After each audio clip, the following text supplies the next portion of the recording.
దేవుని నామానికి మహిమ కలుగును గాక. హల్లెలూయా. అందరికీ నా హృదయపూర్వకమైన వందనాలు. ఈ పునరుద్ధాన ఆరాధనలో మరి పొందుపోతున్న కన్వెంట్ ప్లాట్ఫామ్ సంఘ కుటుంబాలు అన్నిటికీ కూడా కృతజ్ఞతా స్తోత్రాలు చెల్లిస్తున్నాం. మరి ముఖ్యంగా ఈరోజు మరి ఆరాధన మనము చాలా చక్కగా దేవుని భయభక్తులతో ఆరాధనలో పాల్పొందుదాం. మన ఇష్టానుసారంగా మరి ఎప్పుడో కాదు, కానీ మన రెండు ఆరాధన టైం ఏంటి మనకు తెలుసు కాబట్టి ఆరాధనలో మనం పాల్పొందుదాం. ఎందుకంటే ఎక్కువ దొరుకు కాలంలో ఎతకవాలని లేఖన సత్యాలు సెలవిస్తున్నాయి. మరి లాక్డౌన్ దినాల్లో అయినప్పటికీ కూడా మన గుడారాల్లో ఆరాధించడానికి దేవుని వర్తమానం కూడా మనందరూ భక్తులు అభిషక్తులు దేవుని చేత ఏర్పరచబడిన వారు, దేవుని కృపానుగ్రహం పొందిన దైవజనులు ఈ ద్వారా ఇంటర్నెట్ ద్వారా మనం ఎన్నో వర్తమానాలు వింటూ వస్తున్నాం. కానీ మంచిది, కానీ ఇదేమో మరి పునరుద్ధాన ఆరాధన. మరి నీ సంఘ కాపరికి నువ్వేంటో, నీ పరిస్థితి ఏంటో, నీ యొక్క బలహీనత ఏంటో, బలం ఏమిటో మరి దేవుడు తన దైవజనులకు ఖచ్చితంగా బయలుపరుస్తారు. కాబట్టి ఆ మాటను వింటే నీకు మేలు, ఆశీర్వాదం, ఆరోగ్యం. నువ్వు ఆరోగ్యవంతుడిగా ఆశీర్వాదకరంగా ఉండాలని ఈ యొక్క పునరుద్ధాన ఆరాధనలో యూట్యూబ్ ద్వారా మరి దేవుని వర్తమానం లేక పునరుద్ధాన ఆరాధన మన గుడారాల్లో కలిసి ఆరాధించవలసిందిగా ఆ ప్రభు పేరిట మనం చేస్తూ ఉన్నాను. మంచిది. అందరూ కూడా మన తరలించినట్లయితే మనం ప్రార్థనతో ప్రారంభం చేసుకుందాం. ఇంకా కళ్ళు మూసుకోలేకపోతున్నారమ్మ, కళ్ళు మూసుకోవాలి, తల ఉంచాలి. సర్వోన్నతుడా, దేవుని కుమారుడా, సర్వాంతర్యామి కృపమైన ప్రభు, మీ కనికరముకై కృపకై కృతజ్ఞత స్తోత్రాలు చెల్లిస్తున్నాం తండ్రి. 7 దినాలు నాయన ఎంతో భయంకరంగా, ఎంతో నాయన అస్వస్థతగా తండ్రి, అసమాధానంగా, ఆందోళనగా పరిస్థితులు ప్రాణాలు అవుతూ ఉండగా తండ్రి, ఇటు పరిస్థితుల్లో ఇటు నాయన ఆందోళన పరిస్థితుల్లో మేము నాయన ఉంటూ ఉండగా తండ్రి, మీ కృపలో మమ్మల్ని జ్ఞాపకం చేసుకొని ప్రజీవన దేశంలో క్షేమకరంగా మా గుడారాలను స్తుతించి కొనియాడి ఆరాధించి కృపని దళితులు మా అందరికి ఇచ్చినందుకు మీ స్తోత్రాలు చెల్లిస్తున్నాం. గొప్ప దేవుడా తండ్రి నాయన, ప్రపంచ దేశాలని, ప్రపంచ రాష్ట్రాలని, పట్టణ పల్లెలు, ప్రాంతాలు, మండలాలు, జిల్లాలు, గ్రామాలు, సకల జనులను, సర్వజనంగాని భూమండలాన్ని మీ భావులకు అప్పగిస్తున్నాం తండ్రి. కరుణామేడ కనికరించండి, దయామేడ కనికరించండి. ఆ ప్రాణాంతకరమైన వ్యాధిని, ఆ కరోనాని తండ్రి బంధించి నేర్పరిచి దానికి కావలసిన యాక్షన్ ప్రభావ మీరు సిద్ధపరిచిన ఆయన ప్రపంచ దేశానికి ఆ మందుని మీరు అనుగ్రహించమని ప్రార్థన చేస్తున్నాం. నాని ఆత్మలంతరం తండ్రి, ప్రజలు ఎలాంటి అలచలు లేకుండా, ఈ వ్యాధి విస్తరించకుండా, ఈ వ్యాధి ప్రబలకుండా ప్రభువా మీ కృపని కనికరించి మీ కటాక్షం దయచేసి నాయన మీ కల్లిపల రక్త ప్రోషణ మీరు అనుగ్రహించమని ప్రార్థన చేస్తున్నాం. గొప్ప దేవుడా అయ్యా, ఇదిగో తండ్రి నాయన నీ సన్నిధిలో సంగీతిగా కూడా ఆరాధించలేని నాయన నేటి దినాల్లో ఎవరి గుడారంలో వారు ప్రభా అయ్యా నిన్ను స్తుతిస్తుండగా, ఆరాధిస్తుండగా, నీ పాదాల దగ్గర బిడ్డలు కనపడుతూ ఉండగా నాయన బిడ్డలు మీరు బలపరుస్తున్నారు, ఆదరిస్తున్నారు, ధైర్యపరుస్తున్నారు, సమాధాన పరుస్తున్నారు, నెమ్మదిస్తున్నారు తండ్రి. నీ స్తోత్రం తండ్రి. నాయన ప్రతి కుటుంబాన్ని నాయన భూమండలంలో ప్రతి దైవ నాయన బిడ్డలందరినీ వారి గుడారాల్లో మా నాయన కర్మేల్ ప్రభు సంఘము వారి గుడారాల్లో నేను ఆరాధిస్తూ స్తుతిస్తూ ప్రార్థిస్తూ కనపడుతుండగా బిడ్డల కుటుంబాల్లో నీ కృపని ఆదరణ, ఆశీర్వాదం, నెమ్మది, సమాధానం, సంతోషము అనుగ్రహించి గొర్రెపిల్ల రక్త ప్రోక్షణ బిడ్డల గుడారాల కుటుంబాల్లో మీరు ప్రోక్షించండి నాయన. నీ పునరుద్ధాన ఆరాధన ఆది నుండి అంతం వరకు మీరు మహిమార్థంగా జరిగించండి నా ప్రభు. ప్రార్థనలో, పాటలలో, ఆరాధనలో, వర్తమానంలో దాసుని ఆత్మ అభిషేకంతో నింపి వారిలో మీరు మాట్లాడి ప్రజల హృదయాలు తెరవండి. ప్రతి ఒక్కరిని స్పందించండి. మీ మాటలో బలం ఉంది, జీవం ఉంది, శక్తి ఉంది, ఆదరణ ఉంది నాయన తండ్రి. స్తోత్రములు. విలాసులోని సంఘమంతుడితో ప్రజలందరితో మీరు మాట్లాడుతున్నది మీరని ప్రజలు గుర్తించి గ్రహించినట్లుగా ప్రతి మాట వారు నాయన ప్రాణాత్మ శరీరం మూలుగా విభజించి బలవంతులైనట్లుగా నీ కటాక్షము దయచేసి ఘనమహిమ ప్రభావాలు పొందుకోమని ప్రార్థన చేస్తుందండి. సమస్త మహిమను మీకు నాయన సంపూర్ణంగా సమర్పించుకుంటూ నజరేయుడైన యేసు నామం అడిగి పొంది ఉన్నాం పరమ తండ్రి. ఆమేన్. అందరికీ వందనాలండి. పాటలు పాడుకుందాం. స్తుతులతో నాట్యముతో నీ సన్నిధి చేరెదము, ఆత్మతో సత్యముతో ఆరాధించెదము. స్తుతులతో నాట్యముతో నీ సన్నిధి చేరెదము, ఆత్మతో సత్యముతో ఆరాధించెదము. లలలా లలలా లలలా లలలా లలలా లలలా లలలా లలలా లలలా లలలా లలలా లలలా.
దేవుని అందరికీ వందనాలు.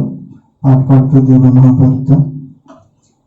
నీ ప్రేమ నాలో మధురమైనది, అది నా ఊహ కందని క్షేమ శిఖరము. ఈ ప్రేమ నాలో మధురమైనది, అది నా ఊహ కందని క్షేమ శిఖరము. ఏది కోరుకున్నావో ప్రేమ చూపి నన్ను పరవశించినావో, నన్ను పడుతుంది సర్వకుమారి నీవు, సర్వాధికారి నీవు, సత్యస్వరూపి నీవు, ఈ ప్రేమ నాలో మధురమైనది, అది నా ఊహ కందని క్షేమ శిఖరము.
ప్రతిపదములు జీవము నీవే, నా ప్రతి అడుగులు విజయము నీవే.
Praise the Lord. మనందరం కలిసి ప్రభువుని ఆరాధిద్దాం. మీ గృహాలలో, మీ ఉంటున్న స్థలాలలో, మీ కుటుంబంతో కలిసి ఈ మంచి పునరుద్ధాన సమయమందు, ఈ ప్రత్యేకమైన ఆరాధన సమయంలో మనందరం ప్రభువుని హృదయపూర్వకంగా లేచి నిలబడినట్లయితే మీరందరూ లేవండి. మీ కుటుంబంతో కలిసి నిలబడలేని వారు తప్ప మిగిలిన వారందరూ లేచి నిలవబడి మన హృదయాలు ప్రభు తట్టు తిప్పుదాం. ఆకాశము తట్టు మన కన్నులెత్తి ఆ గొప్ప దేవుని హృదయపూర్వకంగా స్తుతిద్దాం. Thank you Jesus, that wonderful time you gave us. ఇంత ప్రశస్తమైన ఈ సమయాన్ని మాకు ఇచ్చారు ప్రభువా. Thank you for your presence and for your grace.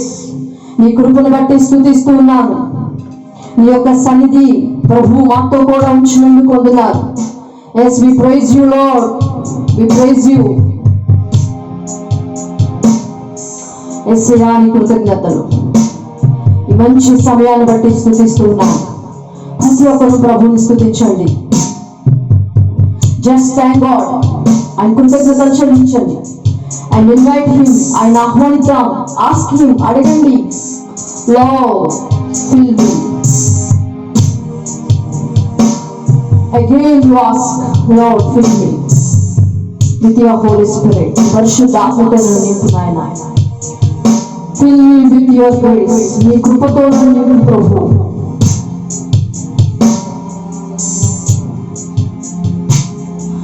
కృపను గూర్చి, న్యాయము గూర్చి నేను పాడెదను.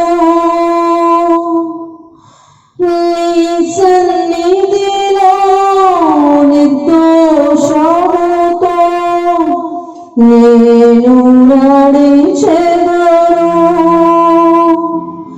నీ కృపయే నాకు ఆధారం. ఆ కృపయే నాకు ఆదరణ. Yes, Lord. నీ కృపను గురించి, నీ న్యాయమును గురించి ఈ ఉదయకాలం మా ఆరాధనలో నీ కృపను జ్ఞాపకం చేసుకుంటూ స్తుతిస్తున్నాం ప్రభా. అవును ప్రభా, నీ కృపయే కదయ్యా మాకు ఆధారం. మా మనుగడకు, మా జీవితానికి, మా కుటుంబాలకు, మా పిల్లలకు, మా సంతానానికి ప్రభా నీ కృపయే ఆధారం తండ్రి. వేరొకటి ఏది లేదయ్యా, మరేది కాదు ప్రభా. కేవలం నీ కృప, కేవలం నీ కృప నాయనా తండ్రి. నీ కృపను బట్టి స్తుతిస్తూ ఉన్నా.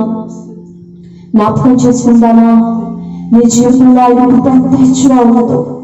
ఆకాశము కంటే హెచ్చైన కృప, హెచ్చైన కృప ప్రభు ఎడల కనపరుస్తూ ఉన్నారు. విడువని కృప, ఎడబాయిని కృప, కృప కృప కృప కృపా కృపా నీ కృపా కృపా కృపా క్రీస్తు కృపా కృపా కృపా నీ కృపా కృపా కృపా క్రీస్తు కృపా. నేనైతే నీ కృపయందు నమ్మికయుంచియున్నాను.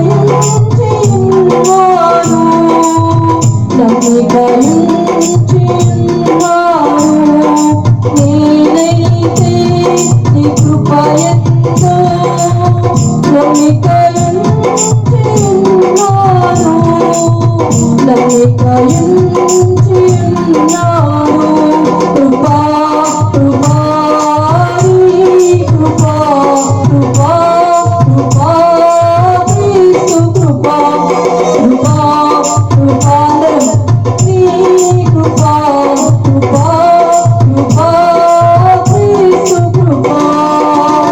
చప్పట్లు కొడుతూ హృదయపూర్వకంగా ప్రభువుని స్తుతిద్దాం.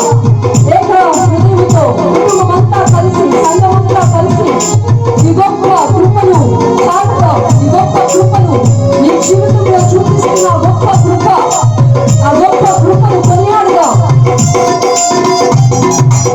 అయ్యా నువ్వు నన్ను చూపిస్తున్న నీ కృపకై వందనాలు. నీ కృపకై స్తోత్రం.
Stand in peace in the presence of God. We stand in worship the Lord together, heart, mind, soul, body. He alone is worthy to receive our praises. ఆయన మాత్రమే మన స్తుతులకు అర్హుడు. We just magnify your Lord name. That your name has all your power. Your name is above all this. అన్ని నామముల కంటే పైనామము కలిగిన నామము తండ్రి. నీ సర్వశక్తి కలిగిన నామాన్ని బట్టి స్తుతిస్తూ ఉన్నాను ప్రభు.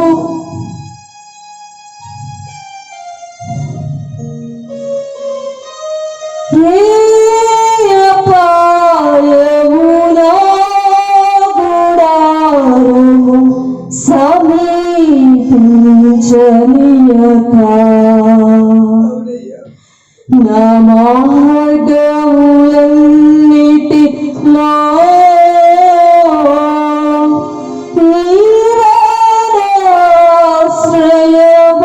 నీవేనాశ్రయమైనందున కృపామయుడిని నేనెంత స్తుతించినా రుణస్థులమే. నాతో కలిసి ఈ పల్లవి కలిసి పాడుకుందాం.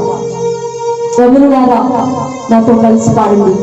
పెద్దలారా, చిన్నలారా, వృద్ధులారా, స్త్రీలారా, పురుషులారా, my dear brothers and sisters in Christ, మనందరం కలిసి ప్రభుని స్తుతిద్దాం.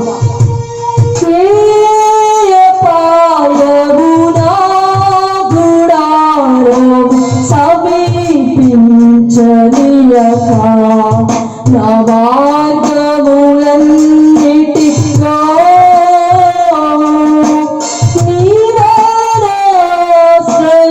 నీవేనాశ్రయమైనందున కృపామయుడా,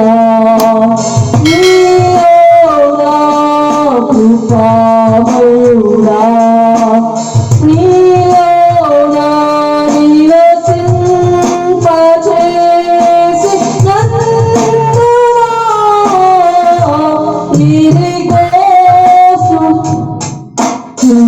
సింహాసనం నివసింపచేసి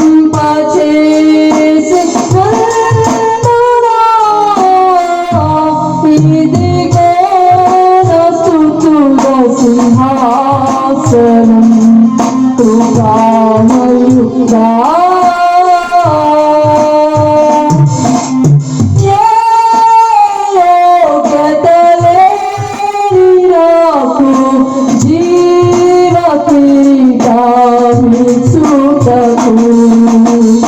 నాపైన నిండుగా ఆత్మవర్షము కుమ్మరించు, నీ కృపలను వీడక శాశ్వత కృపగా మారెను కృపామయుడా. మహాపరిశుద్ధుడైన మా తండ్రి, ప్రేమ కలిగిన మా ప్రభు, నీవు కృపామయుడుగా మా జీవితాల్లోనికి అందించినందుకై స్తోత్రాలు చెల్లిస్తూ ఉన్నాం. నీ కృపను జ్ఞాపకం చేసుకుంటున్నాను ప్రభువా. ఏ యోగ్యత లేని మా జీవితాలకు నీ కృపను ఒక వరంగా, నీ కృపను ఒక భిక్షగా, నీ కృపను మా జీవితాలకు నువ్వు ఒక శాశ్వత శోభాతి సైముగా అనుగ్రహించినందుకై వందనాలు. నీ కృప చేతను నన్ను బ్రతికిస్తున్నారు. మీ కృప చేతను మమ్మల్ని బాగు చేస్తూ ఉన్నారు. మీ కృప ద్వారానే మేము బ్రతుకుచున్నాం ప్రభువా. మరొక్క మారు మీ కృపను బట్టి స్తుతిస్తూ మా రక్షకుడైన యేసు నామమున స్తుతి ఆరాధన సమర్పించి వేడుకుంటున్నాం తండ్రి. ఆమేన్. అందరికీ వందనాలు. ప్రభువైన యేసు క్రీస్తు వారి యొక్క నామంలో మీ అందరికీ శుభాది వందనాలు. మీరందరూ బాగున్నారు అని నేను తలంచుతున్నాను. ఎందుకంటే ప్రతి దినము మీ కొరకు ప్రార్థన చేస్తూ ఉన్నాం. దేవుడు మన పక్షంగా ఉండి మరి ఈ దినాల్లో కూడా ఎంతో క్షేమాన్ని ఇస్తూ ఆయన గణపరిచేటటువంటి గొప్ప కృపను ఆయన అనుగ్రహిస్తూ ఉన్నాడు. ప్రార్థన చేసుకొని దేవుని యొక్క వాక్యాన్ని విందాం. మరొకసారి దేవుడు ఇట్టి అవకాశాన్ని మనకు అనుగ్రహించారు. దేవుని మాటలు వినే గొప్ప భాగ్యాన్ని ఇచ్చారు. మరి ఈ వాక్యాన్ని వింటున్న మీరు మొట్టమొదటిగా మరి బైబిల్స్ తీసుకొని మరి చక్కగా మరి దేవుని సన్నిధిలో వాక్యాన్ని పరిశీలన చేస్తూ చెప్పబడుతున్న మాటల యందు ధ్యానం ఉంచి మనం శ్రద్ధగా దేవుని యందు భయభక్తులు కలిగి దేవుని వాక్యాన్ని పరిశీలన చేద్దాం. ఎందుకంటే మన దేవుడు క్రమం కలిగిన దేవుడు గనుక తప్పకుండా మన గృహాల్లో ఆరాధిస్తున్నప్పుడు కూడా ఆయన సన్నిధి మనతో ఉంది గనక మనం దేవునికి భయపడుతూ దేవుని వాక్యాన్ని పరిశీలన చేద్దాం. మరి మొదటగా ప్రార్థనలో నాతో ఏకీభవించండి. దేవుడు తన యొక్క సత్యములను మనతో బయలుపరిచి ఈ దినాల్లో మనం బలపరచడం కొరకు దేవుడే మాట్లాడాలని ప్రతి ఒక్కరము కూడా కలిసి ఈ ప్రార్థనలో ఏకీభవిద్దాం. మహాపరిశుద్ధుడైన దేవా, దయగలన తండ్రి, గొప్ప దేవుడా, మీ గణనామాన్ని స్తుతిస్తున్నాం నాయన. నిజంగా ఈ దినము మేము క్షేమంగా ఉన్నామంటే మీ కృప మాత్రమే. మేము నమ్మదగిన వారం కానప్పటికీ మీరు నమ్మదగిన దేవుడుగా అయా మమ్మల్ని అనేక రీతులుగా ప్రభు సంరక్షిస్తూ ఉన్నారు, భద్రపరుస్తూ ఉన్నారు. నీ రెక్కల చాటున మమ్మల్ని భద్రపరుస్తూ ఈ దినం వరకు కూడా మేము సురక్షితంగా క్షేమంగా ఉండడానికి మీరు కృపను అనుగ్రహించారు. అందును బట్టి మీకు స్తోత్రములు చెల్లిస్తూ ఉన్నాం దేవా. ఈ దినాల్లో మేము ఎంతో బలహీనులుగా ఉండగా మమ్మల్ని బలపరచడం కొరకు ప్రతి దినము కూడా మాతో మాట్లాడుతున్న దేవుడు, ప్రతి పునరుద్ధానమును ప్రభు ఈ వాక్కు చెంత మేమందరము మా కుటుంబాల్లో ఉండి వినడానికి గ్రహించడానికి ఎన్నో వాక్యపు సత్యాలను ముందుకు తీసుకుని వస్తూ ఉన్నారు. మీరు మమ్మల్ని లక్ష్యం ఉంచుతారని, మమ్మల్ని జ్ఞాపకం చేసుకునే దేవుడని, అయా మమ్మల్ని విశ్వాసంలో నడిపించే దేవుడు అని ప్రభు ఎన్నో సంగతులను బయలుపరుస్తూ వచ్చారు దేవా. ఈ దినము కూడా మాతో మాట్లాడడానికి మీరు ఇష్టపడుతూ ఉన్నారు. మేము మీ మాట వింటే బ్రతుకుతాం. అతి అమూల్యమైనటువంటి మీ వాక్కు చేత ఈ సమయంలో ప్రభు మా అందరితో మీరు మాట్లాడి మహిమ మీరు పొందుకొనమని, సమస్త మహిమ మీకే ఆరోపిస్తూ మా ప్రభువును రక్షకుడైన యేసు క్రీస్తు వారి యొక్క పరిశుద్ధ నామంలో ప్రార్థించి స్తుతించి వేడుకుంటున్నాం మా పరమ తండ్రి. ఆమేన్. దేవుని యొక్క పరిశుద్ధ గ్రంథము నుండి కీర్తనల గ్రంథము 91వ కీర్తన, కీర్తనలు 91వ కీర్తన 14 నుండి 16 వచనముల వరకు నేను చదువుతున్నాను. మనమందరం పరిశీలన చేద్దాం. అతడు నన్ను ప్రేమించుచున్నాడు కనుక నేను అతన్ని తప్పించెదను. అతడు నా నామమును ఎరిగినవాడు కనుక నేను అతన్ని గణపరచెదను. అతడు నాకు మొరపెట్టగా నేను అతనికి ఉత్తరమిచ్చేదను. శ్రమలో నేను అతనికి తోడై ఉండేదను. అతన్ని విడిపించి అతని గొప్ప చేసేదను. దీర్ఘాయువు చేత అతన్ని తృప్తిపరచెదను. నా రక్షణ అతనికి చూపించెదను. దేవుడు ఈ మాటలు మనందరి వినికిల్లో దీవించునుగాక. ఆమేన్. ఇక్కడ మనం చూసినట్లయితే కీర్తనకారుడు దేవుని యొక్క సుగుణాలను మన ముందు తీసుకొని వస్తూ దేవుని మీద ఆధారపడే వారి జీవితాల్లో ఎంత గొప్ప ధన్యతలు ఉన్నాయో, ఆయన నేటి దినాలకు సైతము ఆయన సంరక్షణ ఎంత గొప్పది, ఆయన మీద ఆధారపడే వారికి ఆయన దాచి ఉంచిన మేలులు ఎంత గొప్పవి, ఆయన ఇలాంటి పరిస్థితుల్లో, శ్రమల పరిస్థితుల్లో కూడా, అపాయాల పరిస్థితుల్లో కూడా ఆయన క్షేమం ఎంత గొప్పదో వివరిస్తూ ఈ వాక్యాన్ని మన ముందుకు ఆయన తీసుకొని వస్తూ ఉన్నాడు.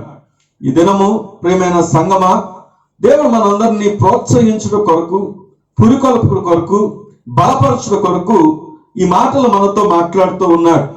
ఇంకా ఎవరైనా బలహీనంగా లేకపోతే అధైర్యంగా ఉంటే దేవుడు ఈ వాక్యము ద్వారా మనందరినీ బలపరచడానికి ఈ సంగతులను మన ముందుకు తీసుకుని వస్తున్నాడు. రండి, ఈ వాక్యాన్ని కనుక మనం పరిశీలన చేస్తే ఈరోజు మనం ప్రాముఖ్యంగా చూడబోతున్నటువంటి అంశం ప్రభువుతో జీవితం. మరొకసారి నేను చెప్తూ ఉన్నాను, ఈరోజు మనం చూడబోతున్నటువంటి అంశం ఏంటంటే ప్రభువుతో జీవితం. అరే, ఈ మాట ఆలోచన చేస్తే ప్రభువుతో జీవితం ఏమిటి అని ఆలోచన చేస్తే ప్రతి ఒక్కరు కూడా జీవించడానికి ఇష్టపడతారు. నేటి దినాల్లో వార్తలు వింటున్నా, నేటి దినాల్లో పరిస్థితులను చూస్తున్నా, అసలు ఎంతకాలం జీవిస్తామో, ఎంతకాలం బ్రతుకుతామో, ఎలా జీవిస్తామో ప్రతి ఒక్కరి ఆలోచనలో మెదులుతున్నటువంటి ప్రశ్న. ఎలా జీవిస్తాం, ఎంతకాలం జీవిస్తాం, ఏ విధంగా జీవిస్తాం, అసలు జీవితానికి ఏదైనా ఆధారం ఉందా అని అనేకమైనటువంటి భయాందోళన చెందుతున్నటువంటి ఈ సమయంలో దేవుడు ఇదిగో యొక్క భక్తుల జీవితాలు, భక్తుల యొక్క అనుభవాల్లోంచి వారు దేవుని స్తుతించినటువంటి ఆ యొక్క మాటల ద్వారా మనందరికీ కూడా ఏ విధంగా జీవించాలో చెప్పడానికి ఈరోజు మరొకసారి ఈ వాక్య సందేశాన్ని మన ముందుకు తీసుకొని వస్తూ ఉన్నారు. ఈరోజు ప్రభువుతో గనక నీవుంటే ప్రభువుతో నీ జీవితం గొప్పగా ఉంటుంది. కారణం ఏంటంటే ప్రభు ఉన్నతమైనటువంటి స్థానంలో ఉన్నవాడు కనుక ఆయనతో ఉన్న వారితో ఉండే జీవితాలు గొప్పగా ఉంటాయి, ఆయనతో ఉండే జీవితాలు గొప్పగా ఉంటాయని చెప్పడానికి ఈరోజు ఈ వాక్య సత్యాన్ని మన ముందుకు తీసుకొని వస్తున్నాడు. అయితే మన దేవుడు ఆయన కరుణా సంపన్నుడు, దయాపూర్ణుడు. మరి ఆ దేవుడు అందరికీ అట్టి జీవితాన్ని ఇస్తాడా అంటే ఇక్కడ కూడా కొన్ని ఆలోచనలు చేయాల్సినటువంటి సంగతులు ఉన్నాయి. ఏమని అంటే 14వ వచనాన్ని గనక మనం చూస్తే, అతడు నన్ను ప్రేమించుచున్నాడు గనక నేను అతన్ని తప్పించదను. ఈ మాట ప్రేమించిన వారు, ఈ మాట అతడు అన్న మాటలు మనం జ్ఞాపకం చేసుకుంటే అతడంటే ఎవరు అంటే ఎవరైతే ఆయన్ని ప్రేమిస్తారో. ఇక్కడ కండిషన్స్ అప్లై అన్న మాటను మనం తీసుకోవచ్చు. మన బైబిల్ గ్రంథాన్ని కనుక చూస్తే 2 గ్రేస్లు కనబడతాయి. 2 గ్రేసెస్ అంటారు. ఒకటి కామన్ గ్రేస్, ఒకటేమో స్పెషల్ గ్రేస్. కామన్ గ్రేస్ అంటే గ్రేస్ అన్న మాట ఆలోచన చేస్తే కృప. అందరికీ కృప దొరుకుద్దా అంటే ఎస్, అందరికీ కృప దొరుకుద్ది. అందరినీ దేవుడు ప్రేమిస్తున్నాడు. దేవుడు లోకమును ఎంతో ప్రేమించాను, ఆయన కృప అందరి మీద ఉంది. అందుకే దేవుని వాక్యాన్ని చూస్తే చాలా స్పష్టంగా దేవుడి వాక్యంలో మత్తయి సువార్త 5వ అధ్యాయము 45వ వచనం కనుక మనం చూస్తే, మత్తయి సువార్త 5వ అధ్యాయము 45వ వచనంలో ఇలా రాయబడి ఉంది.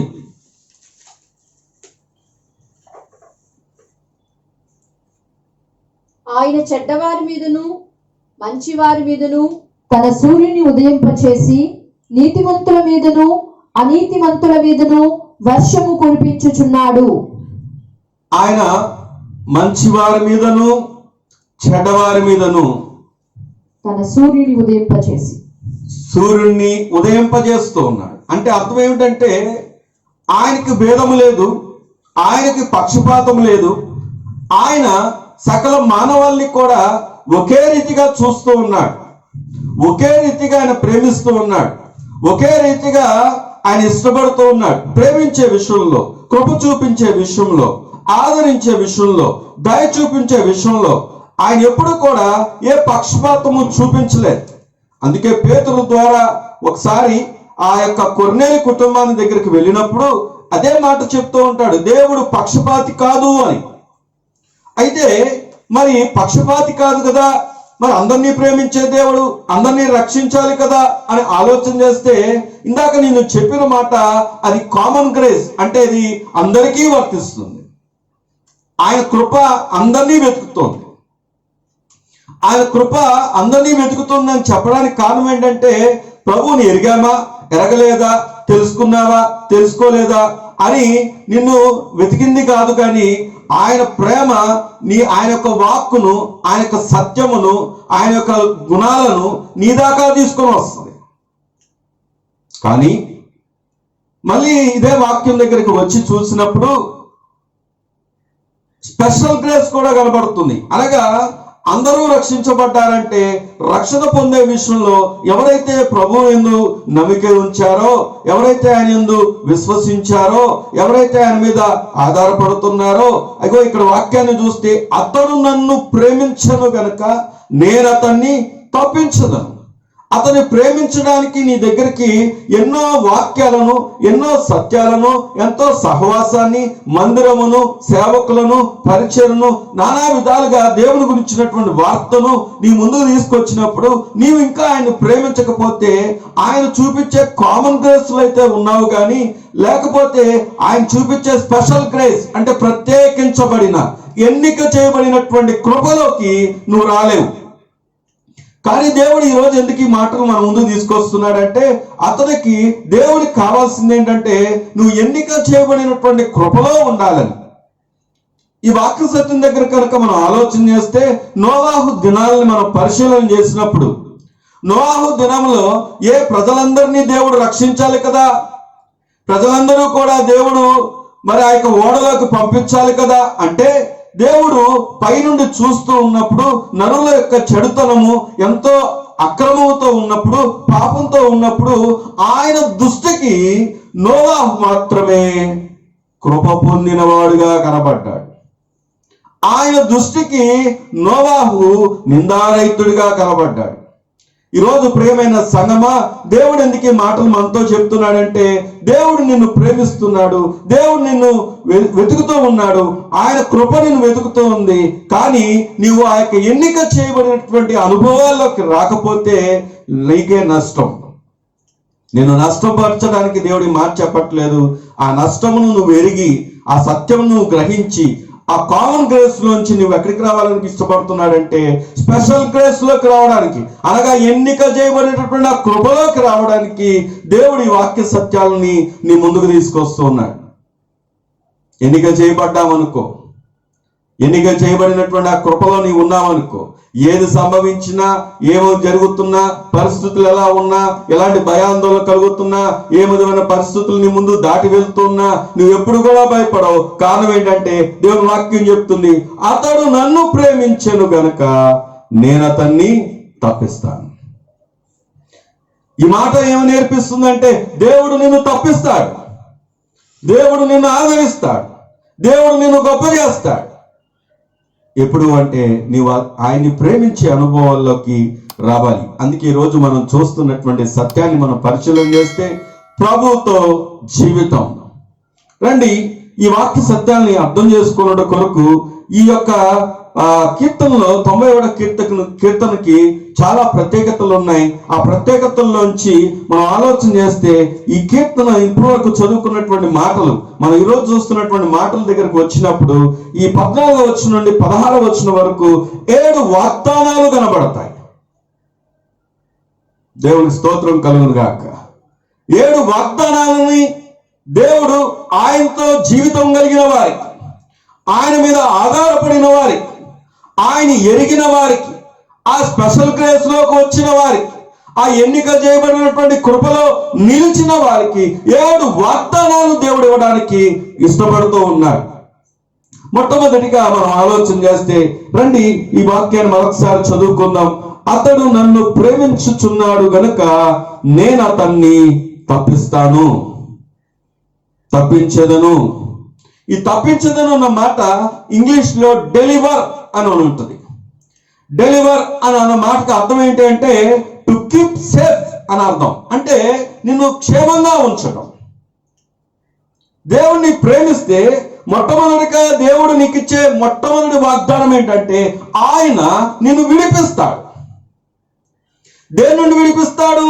ఆ పైన ఉన్నటువంటి వచనాలన్నీ కనుక మీరు చదువుకున్నట్లయితే ఎన్నో అపాయాలు ఉన్నాయి, ఎన్నో ప్రమాదాలు ఉన్నాయి, ఎన్నో పరిస్థితులు ఉన్నాయి. వాటన్నిటి నుండి ఆయన తప్పించడం మాత్రమే కాదు, కానీ అతి ప్రాముఖ్యంగా తప్పించే మరొక సంగతి ఏమిటి అంటే దేని విషయంలో తప్పిస్తాడు అంటే, రండి గలతీయులకు రాసిన పత్రిక 3వ అధ్యాయం, గలతీయులకు రాసిన పత్రిక 3వ అధ్యాయం 10వ వచనాన్ని కనుక మనం చదువుకుంటే, ధర్మశాస్త్రము విధించిన క్రియలకు సంబంధులందరూ శాపమునకు లోనయ్యున్నారు. ఎందుకనగా ధర్మశాస్త్ర గ్రంథమందు వ్రాయబడిన విధులన్నీ చేయుటయందు నిలకడగా ఉండని ప్రతివాడును శాపగ్రస్తుడు అని వ్రాయబడి ఉన్నది.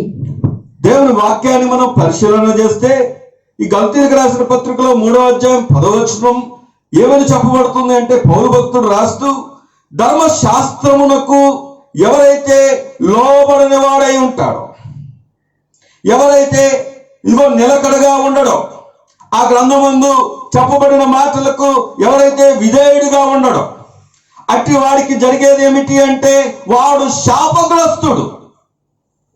చూడండి చూడండి, నిజంగా దేవుడి యొక్క గొప్పతనాన్ని మనం ఇక్కడ ఆలోచన చేస్తే, దేవుడి వాక్యం ఒక వాగ్దానాన్ని ఇస్తుంది. అతడు విడిపిస్తాడు.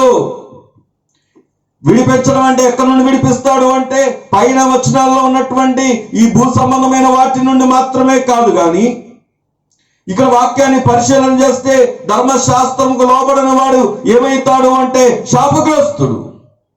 దేవుడు ఎక్కడి నుండి విడిపిస్తాడంటే, ఇదిగో ఎక్కడి నుండి విడిపించాడు అంటే శాపము నుండి విడిపించాడు. దేవుని స్తోత్రం కలుగును గాక. ఏంటా శాపం అంటే, నిజంగా ధర్మశాస్త్రం దగ్గర కనుక మనం నిలబడి ఒకవేళ ప్రభువైన యేసుక్రీస్తు వారు ఈ లోకానికి రాకపోయినా, మనందరి కొరకు ప్రాణం పెట్టకపోయినా, సిలువలో ఆయన త్యాగము చేయకపోయినా, మనం ధర్మశాస్త్రం యొక్క క్రియల ముందు నిలబడలేక మనకు వచ్చేది ఏంటంటే పనిష్మెంట్, శాపం. కానీ దేవుడు ఎంత గొప్ప దేవుడో, మన కొరకు ఆయన ఈ లోకానికి వచ్చాడు. మన కొరకు ఆయన తనను తాను వెచ్చించుకున్నాడు. మన మీద ఏలుబడి చేయాల్సినటువంటి ఆ శాపము నుండి, మన మీద ఏలుబడి చేయాల్సినటువంటి ఆ యొక్క ధర్మశాస్త్రపు శిక్ష నుండి దేవుడు విడిపించాడు. ఎందుకో తెలుసా? నీవు చేయలేవు, కానీ దేవుడు నీ కొరకు చేసి చూపించాడు. అందుకే ఇక్కడ మనం చూస్తే చూడండి, చాలాసార్లు మనం అనుకుంటాం, మా తల్లిదండ్రులు ప్రభువుని నమ్ముకున్నారు కాబట్టి తప్పకుండా నాకు కూడా దీవెన వచ్చుద్ది. మంచిదే, నిజమే, దేవుడు ఖచ్చితంగా ఇస్తాడు. కానీ భక్తి విషయంలో కూడా చాలా మంది ఏమంటారు అంటే, మా తల్లిదండ్రులు చేస్తున్న భక్తిని బట్టి దేవుడు మమ్మల్ని కూడా జ్ఞాపకం చేసుకుంటాడు అనుకుంటాం. కానీ ఆలోచన చేస్తే హెచ్కేలు గ్రంథంలో 18వ అధ్యాయము 20వ వచనం కనుక మనం చూస్తే, పాపము చేయువాడే మరణము నందును. పాపము చేయువాడే మరణం నందును. అనగా ఈ మాటను మనం ఆలోచన చేస్తే, ఈ లోకంలో పాపం చేయని వాడెవరు అంటే ఎవరు కనపడరు.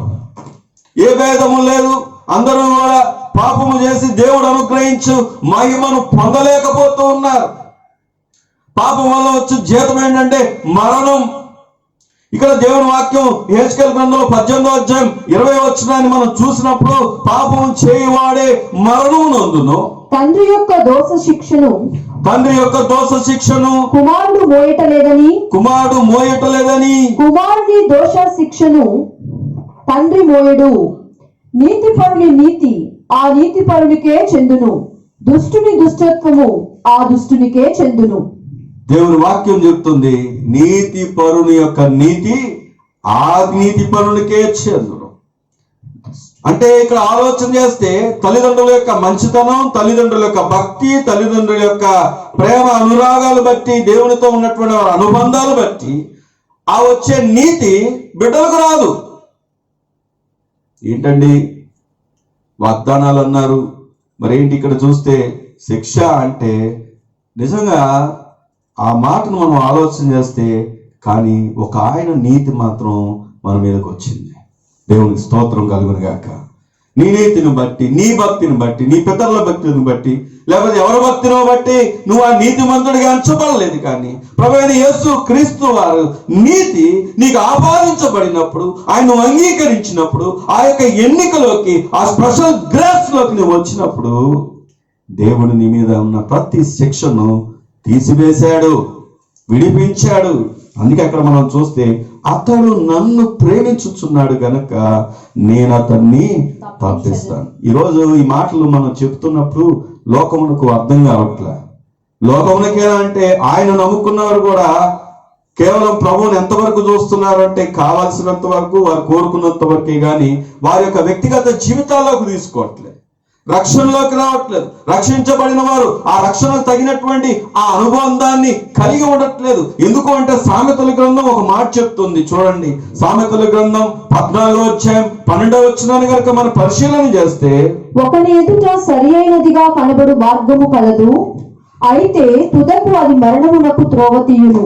ఈరోజు మానవాళి ఎవరికి తోచిన మార్గాన్ని వారు వెతుక్కుంటున్నారు, ఎవరికి తోచిన వారిని దేవుడు అనుకుంటున్నారు, ఎవరికి తోచిన విధానం వారు జీవించడానికి ఇష్టపడుతున్నారు. ఈ రోజు కూడా నేను ఒక మాట చదివాను, నాకు భలే ఆశ్చర్యం వేసింది.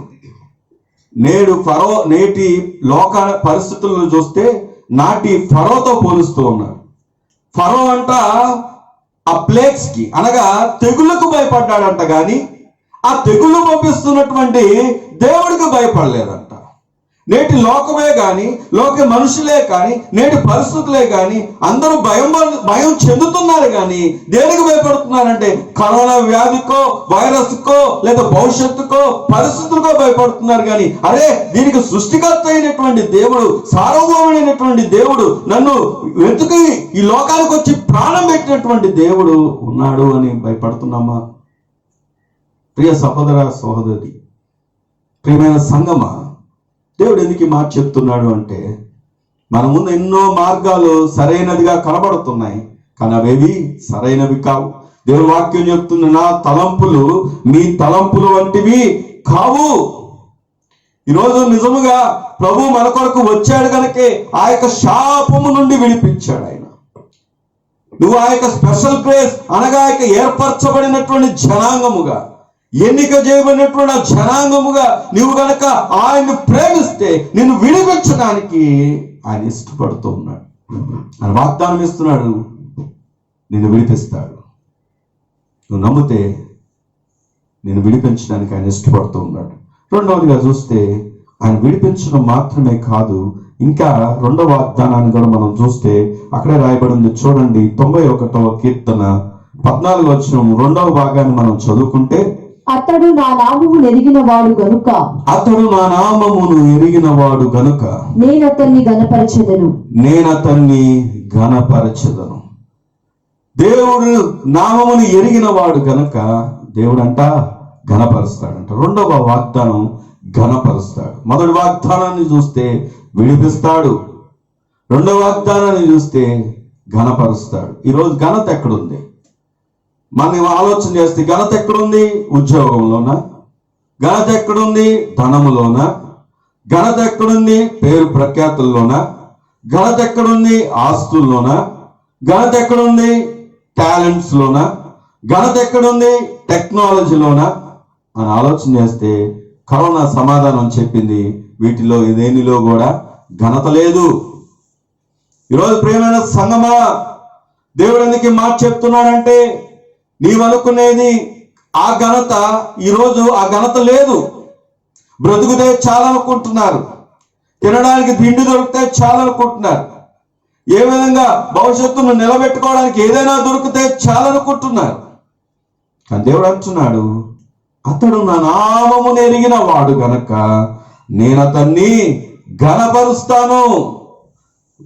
అంతకుముందు ఒకసారి పేపర్లో చదివాను, ఒక ఆమెకి మంచి గవర్నమెంట్ ఉద్యోగి, ఒక మంచి పేరు కూడా ఇచ్చారంట, మంచి అవార్డు కూడా ఇచ్చారు. ఎందుకంటే మంచి ఉద్యోగంలో ఎంతో నమ్మకంగా పనిచేసిందని బెస్ట్ ఆఫీసర్గా అవార్డు కూడా ఇచ్చారు. అదే వ్యక్తి ఒక నెల తర్వాత 2 నెలల తర్వాత ఏం జరిగింది అంటే లంచం తీసుకుంటూ దొరికిపోయింది. అప్పుడు ఏమని చెప్పారంటే, ఒకప్పుడు బెస్ట్ తీసుకున్నారు, తీరా చూస్తే ఇప్పుడు ఏమైందంటే పేరు పోయింది.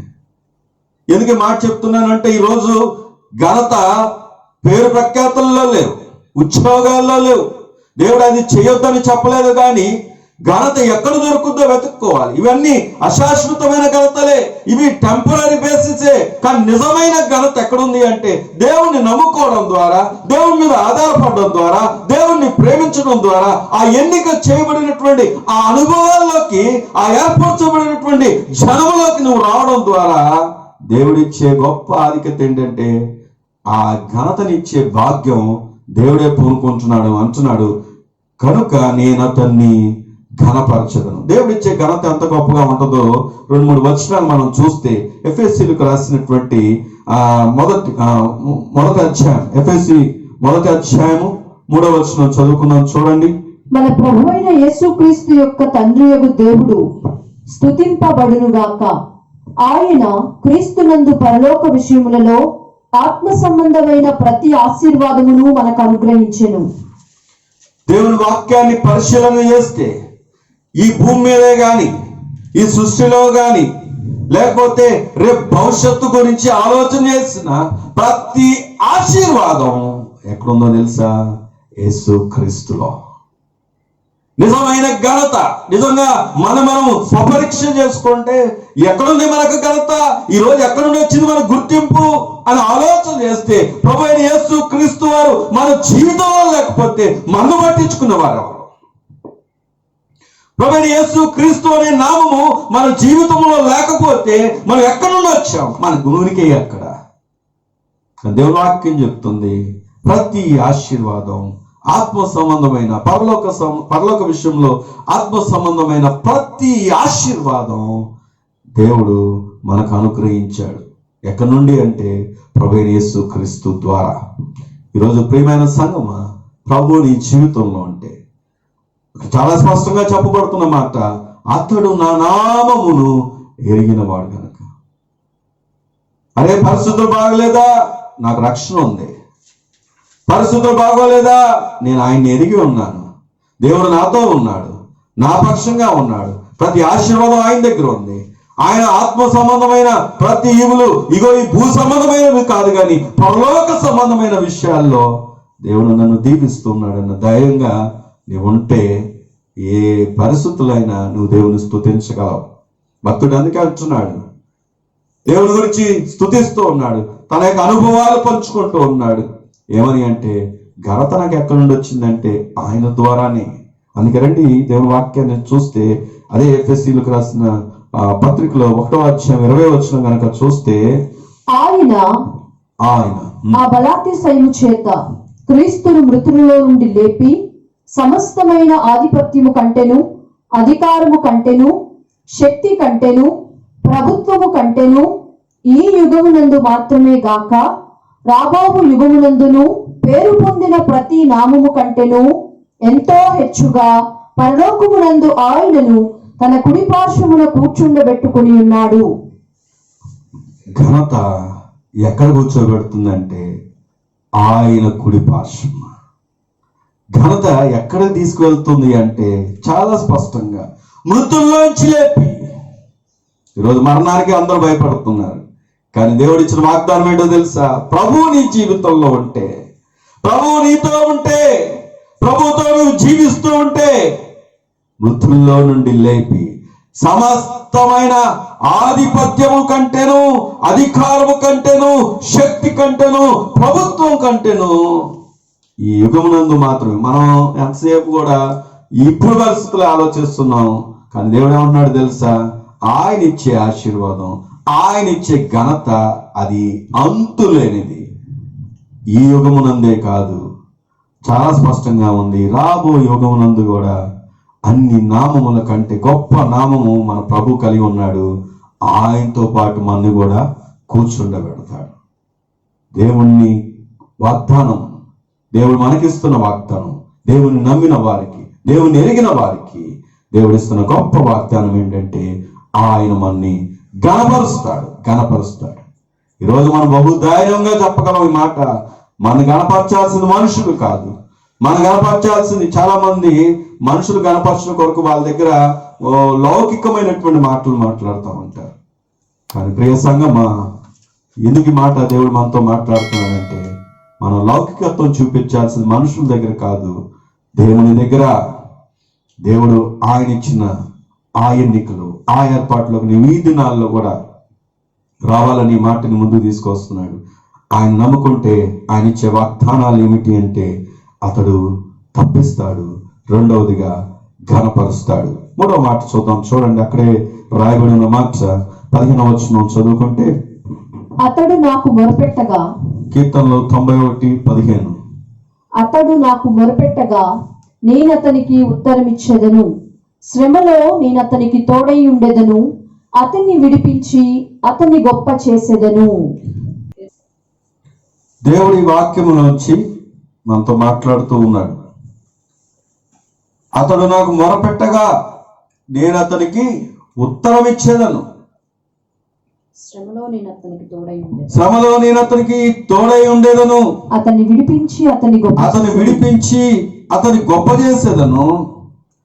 నిజంగా దేవుడు ఎంత గొప్ప వాగ్దానం, ఎంత గొప్ప. మూడవ వాగ్దానం, ఉత్తరం ఇస్తాడు. ఎవరికి ఆయన ఉత్తరం ఇస్తాడు అంటే, ఎవరైతే ఆయన ప్రజగా ఉంటున్నారో ఆయన తప్పకుండా ఉత్తరం ఇస్తాడు. 34వ కీర్తన మనం చూస్తే దేవుని వాక్యం చాలా స్పష్టంగా చెప్తుంది. చూడండి, 34వ కీర్తన నేను చదువుతున్నాను. ఈ దీనుడు మొరపెట్టగా యెహోవా ఆలకించెను, అతని శ్రమలన్నిటిలో నుండి అతనిని రక్షించెను. యెహోవా భక్తులారా, 9వ వచనంలో ఉంది, యెహోవా భక్తులారా ఆయన యందు భయభక్తులు ఉంచుడి, ఆయన యందు భయభక్తులు ఉంచువానికి ఏమీ కొదువలేదు. ఈరోజు దేవుడి మాట మన దాకా తీసుకొని వస్తూ మనం స్వపరీక్ష చేసుకుంటే, ఇన్ని దినాలు మనం గృహాల్లో ఉన్నాం. ఎందరికో ఫోన్లు చేసి ఉండొచ్చు, లేకపోతే ఎందరో మనకు ఫోన్లు చేసి ఉండొచ్చు. కానీ నీ మొర విన్న ఎవరిని బట్టి కూడా ఎవరికి కూడా ఏ లాభం కలగల. కానీ ఈ దేవుడు ఎంత గొప్ప దేవుడు అంటే, ఈ రోజు కూడా నీకు ధైర్యాన్ని ఇస్తూ ఉన్నాడు, ఈ రోజు కూడా నిన్ను ప్రోత్సహిస్తూ ఉన్నాడు, ఈ రోజు కూడా నిన్ను పురికొల్పుతూ ఉన్నాడు. ఏమిటి అంటే ఆయన సుగుణాలను వివరిస్తూ తన ప్రజలకి ఆయన ఎప్పుడు కూడా మొర వినడానికి ఇష్టపడుతూ ఉత్తరం ఇచ్చే దేవుడు. మరి మనం ఈ మొరను మన మొరను వినాలి అంటే ఎలా వింటాడు, ఎవరి ద్వారా వింటాడు? మనము అదే పాత నిబంధనలో చూస్తే ఎన్నోసార్లు దేవునికి కోపం కలిగినప్పుడు మధ్యలో మధ్యవర్తులు ఉన్నారు. ఆ యొక్క కోపం నుండి రగులుస్తున్న ఆ దినాల్లో ఆ కోపము, ఆ ఉగ్రత నుండి మొరపెట్టి, అయ్యా మా ప్రజల మీదకి రానివద్దు ప్రభు అని ఎంతో మంది మధ్యవర్తులు కనబడ్డారు. కానీ మధ్యవర్తిగా ఉన్న వారందరూ కూడా ఒకానొక దినం నశించిపోయారు. ఎగ్జాంపుల్ గా చూసుకుంటే మోషే, ఇశ్రాయేల్ ప్రజలు ఎన్నో సార్లు దేవునికి కోపం రేపించినప్పుడు మోషే బతుకులాడాడు. కానీ మోషే చివరికి ఏమయ్యాడు అంటే ఆయన కూడా చనిపోయాడు. ప్రియమైన సంగమా, ఎందుకు దేవుడి మాట మనతో మాట్లాడుతున్నాడంటే, ఈ మధ్యవర్తులుగా ఉన్న ఆ యొక్క భక్తులందరూ కూడా విడిచి వెళ్ళిపోయిన వారే. కానీ ఒకే ఒక మధ్యవర్తి ఉన్నాడు. ఆయన వారెవరో కాదు కానీ ప్రభువైన యేసు క్రీస్తు వారు. ఆయన విడిచి వెళ్ళిన వాడు కాదు కానీ ఆయన వాగ్దానం ఇచ్చిన దేవుడు. ఇదిగో నీ మొర వింటానని వాగ్దానం ఇచ్చిన దేవుడు ఆయన. ఈయన మన కొరకు నిరంతరము విజ్ఞాపన చేస్తున్న దేవుడు ఆయన. ఈ నిరంతరం విజ్ఞాపన చేసే ఈ విజ్ఞాపకర్త, ఈ ప్రధాన యాజకుడు నిరంతరం నిలిచి ఉన్న దేవుడు. ఎంత గొప్ప భాగ్యం దేవుడు మనకి ఇచ్చాడు. ఎక్కడి నుండి వచ్చింది భాగ్యం అంటే ప్రభు ద్వారానే. ఈరోజు మన ప్రార్థనలకు మార్గమైన మన ప్రభువుకు మన ప్రార్థనలకు సమాధానమైన ఎక్కడుంది అంటే ప్రభు దగ్గర. అందుకే ప్రభు అన్నాడు, ప్రతి దానికి కూడా ఒకే సమాధానం ఇచ్చాడు ఆయన, నేనే మార్గమును సత్యమును జీవము. మన ప్రతి ప్రార్థనలకు, మన భక్తికి, మన విశ్వాసానికి, మన నిరీక్షణకి ఏదైనా ఆధారం ఉందంటే ఆయనే మార్గం. ప్రియ సహోదరుడా, ప్రియ సంగమా, దేవుడు ఎందుకు మాట చెప్తున్నాడంటే, ఈ దినములో నీవు ఆలోచన చేయాల్సింది ఎవరు నా మొర వింటారని కాదు, కానీ నీ మొర వినే దేవుడు నీకు సమీపంగా ఉన్నాడు. నీవు ప్రభువుతో ఉండడానికి ఇష్టపడు, ప్రభువు దగ్గరికి రావడానికి ఇష్టపడు, ప్రభువుకు నీ జీవితాన్ని ఇవ్వడానికి ఇష్టపడు. ఈ భాగ్యాలన్నీ ఎవరికి ఉన్నాయంటే ప్రభువుతో జీవితం కలిగిన వారికి ఉన్నాయి. రండి, 4వ వాగ్దానాన్ని కూడా అక్కడే రాయబడి ఉంది. 15వ వచనం నేను చదువుతున్నాను మధ్యలోంచి. శ్రమలో నేను అతనికి తోడై ఉండేదను. దేవుని స్తోత్రం కలుగును గాక. ఆయన తప్పిస్తాడని వాగ్దానం ఇస్తున్నాడు, ఆయన ఘనపరుస్తాడని వాగ్దానం ఇస్తున్నాడు. ఆయన నీ ప్రార్థనలకు నా యందు నిలిచి, మీ యందు నా మాటలు నిలిచి ఎడల మీకు ఏది కావాలో అది ఇస్తానని వాగ్దానం ఇచ్చిన దేవుడు, ఉత్తరం ఇచ్చే దేవుడు. ఆయన ఉత్తరం మాత్రమే కాదు, తోడై ఉంటానని వాగ్దానం ఇస్తున్నాడు. తోడై ఉంటానని వాగ్దానం ఇచ్చాడు అంటే దాని అర్థం మనకు శ్రమలు రావా అంటే అక్కడ చదవండి, చదివితే చాలా స్పష్టంగా ఉంది. శ్రమలో నేను అతనికి తోడై ఉండేదను.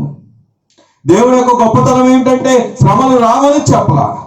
ఈరోజు లోకం ఏమనుకుంటుందంటే ప్రభు దగ్గరికి వెళ్తే శ్రమలు ఎందుకు వచ్చాయి, మందిరానికి వెళ్తే శ్రమలు ఎందుకు వచ్చాయి, దేవుని తెలుసుకుంటే శ్రమలు ఎందుకు వచ్చాయి, మరి దేవుడి దగ్గరికి వెళ్ళాక ఏం లాభం కలిగింది, ఆఖరికి ఈ పరిస్థితుల్లో మందిరాలు ఎందుకు మూతపడ్డాయి, చర్చిలు ఎందుకు మూతలు పడ్డాయి అని ప్రశ్నించేవారు ఎందరో ఉండొచ్చు. మనందరికీ సమాధానం ఏంటో తెలుసా? దేవుడు శ్రమలో తోడై ఉంటానన్నాడు, కానీ శ్రమలు రాకుండా ఆపుతానని చెప్పాల. దాని అర్థం ఏంటంటే శ్రమ నిన్ను పరిపూర్ణతలోకి తీసుకొస్తుంది. ఇక్కడ మనం ఆలోచన చేస్తే ఈరోజు శ్రమలు మనం శ్రమగా ఎంచుతున్న ఏ శ్రమైనా నిజంగా శ్రమైనా అంటే వాక్యం చెప్తుంది మీరు భరించగలిగినంత, లేదా మీరు శోధన సహించగలిగినంత మధ్య, కానీ ఆయన ఎక్కువగా శోధించువాడు కాదు. ప్రియ సంగమా, దేవుడు నీకు ప్రోత్సాహకరమైన మాట ఇస్తూ ఉన్నాడు. అదేమిటో తెలుసా?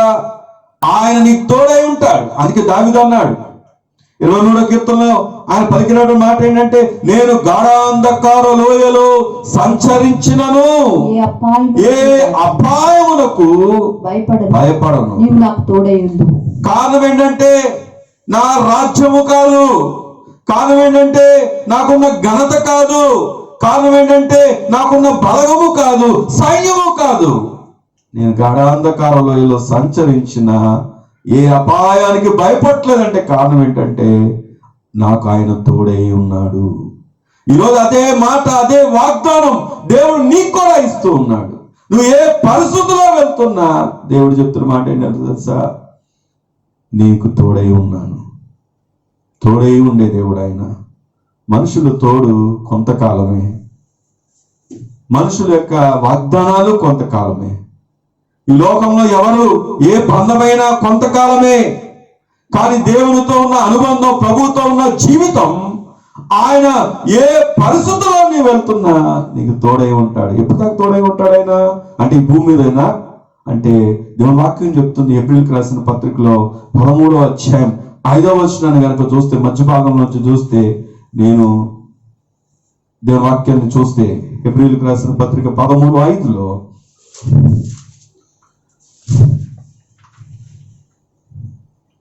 నిన్ను ఏమాత్రమును విడువను, నిన్ను ఎన్నడూ ఎడబాయును అని ఆయనయే చెప్పాను కదా. నేను ఏ మాత్రము విడువను, ఏమాత్రం మధ్యలో ఎక్కడ కూడా ఆయన ఆంక్షలు పెట్టల. ఏమాత్రం విడువను, ఎన్నడూ ఎడబాయను అని ఎవరు చెప్పారో తెలుసా? మనుషులు కాదు, ఆయనే చెప్పాను కదా. ఈరోజు ప్రియమైన సంగమా, దేవునితో జీవితం, ఆ ప్రత్యేకించబడినటువంటి, ఆ ఎన్నిక చేయబడినటువంటి ప్రజ, ఆ రక్షించబడినటువంటి ప్రజకి దేవుడు ఇస్తున్నటువంటి గొప్ప భాగ్యం ఇది. ఏమాత్రమైన నేను విడువడు, ఎడబాయడు. అందుకే ఎప్పుడు దాకా ఉంటాడు ఆయన? అదే మత్తయి సువార్త 28వ అధ్యాయం 20వ వచనంలో చూస్తే ఎప్పుడు దాకా ఉంటాడు ఆయన? ఎప్పుడు దాకా ఉంటాడు ఆయన అంటే దేవుని వాక్యం చెప్తుంది, ఇదిగో నేను యుగ సమాప్తి వరకు సదాకాలము మీతో కూడా ఉన్నానని వారితో చెప్పాను. సదాకాలం మీతో కూడా ఉన్నానని వారితో కూడా, మనతో కూడా, నాతో కూడా, నీతో కూడా చెప్తున్నాడు. దేవుని స్తోత్రం కలుగును గాక. కారణం తెలుసా? శ్రమలో ఆయన తోడై ఉంటే, శ్రమలో ఆయన తోడై ఉంటే, యుగ సమాప్తి వరకు ఆయన తోడై ఉంటే శ్రమగా ఉండదు. ఆయన తోడై ఉంటే దేవుడు ఏ విధంగా సహాయం చేస్తాడో ఏ విధంగా నడిపిస్తాడో పౌలు చక్కని మాట చెప్తూ ఉన్నాడు. చూడండి, 2వ తిమోతికి రాసినటువంటి 2వ పత్రిక 4వ అధ్యాయము 16వ వచనం చదువుకుందాం. నేను మొదట సమాధానము చెప్పినప్పుడు ఎవడునూ నా పక్షముగా నిలవలేదు, అందరూ నన్ను విడిచిపోయేది. ఇది వారికి నేరముగా ఎంచబడకుండునుగాక. 17వ వచనం, అయితే నా ద్వారా సువార్త పూర్ణముగా ప్రకటింపబడు నిమిత్తము అన్ని జనులందరూ దాని విను నిమిత్తమును ప్రభు నా పక్కన నిలిచి నన్ను బలపరచెను గనుక నేను సింహము నోట నుండి తప్పించబడి తిని. ఈ మాటను మనం ఆలోచన చేసినప్పుడు పౌలు తన జీవిత అనుభవాల్లోంచి, ఇది ముగింపు మాటలు, ఇక ఆయన చనిపోవడానికి సిద్ధంగా ఉన్నాడని, ప్రభు యొక్క పిలుపు సమీపంగా ఉందని చెరసాల్లో తిమోతితో మాట్లాడుతూ ఆ లేఖ ద్వారా పలికినట్టు మాట ఏంటంటే, మొదట నా పక్కన నిలిచిన వారు ఎవరూ లేరు, అందరూ నన్ను విడిచిపెట్టారు. ప్రియమ సంగమా, ఈరోజు చాలాసార్లు మనకి ప్రతికూల పరిస్థితులు కలిగినప్పుడు ఇలాగే అనుకుంటాం, నన్ను విడిచిపెట్టారు, నాకెవరూ లేరు, నా పక్కన ఎవరు లేరు, నాకు తోడుగా ఎవరు లేరు, ఆఖరికి ఇదిగో నేను ఎవరినైతే నమ్మానో వారు కూడా నా పక్కన లేరని ఎన్నోసార్లు అనుకొని ఉండొచ్చు. కానీ దేవుడు నీకు ఇస్తున్న వాగ్దానం, ఆ దినం పౌలు అంటున్నాడు, ఇదిగో శ్రమల్లో చెరసాల్లో కూడా దేవుడు నా పక్కనే నిలిచాడు. ఆయన నిలిచి ఉంటే ఇగో ఆయన చూపించినటువంటి గొప్పతనం ఏంటంటే, ఇగో ఇక్కడ చాలా స్పష్టంగా ఉంది, పక్కన నిలిచి, ప్రభువు నా ప్రక్కన నిలిచి నన్ను బలపరచను గనక నేను సింహము నోట నుండి తప్పించబడి తిని. ప్రియమైన సంగమా, ఏ పరిస్థితులైనా ప్రభు నీ పక్కన ఉంటే నువ్వు తప్పించబడతావు. అందుకే దేవుడు ఈరోజు తన వాగ్దానాల ద్వారా మనల్ని బలపరుస్తూ ఉన్నాడు. అందుకే నా కృప నీకు చాలును అని పౌలు చెప్పాడు. ఈరోజు ఆయన కృప మనతో ఉంది.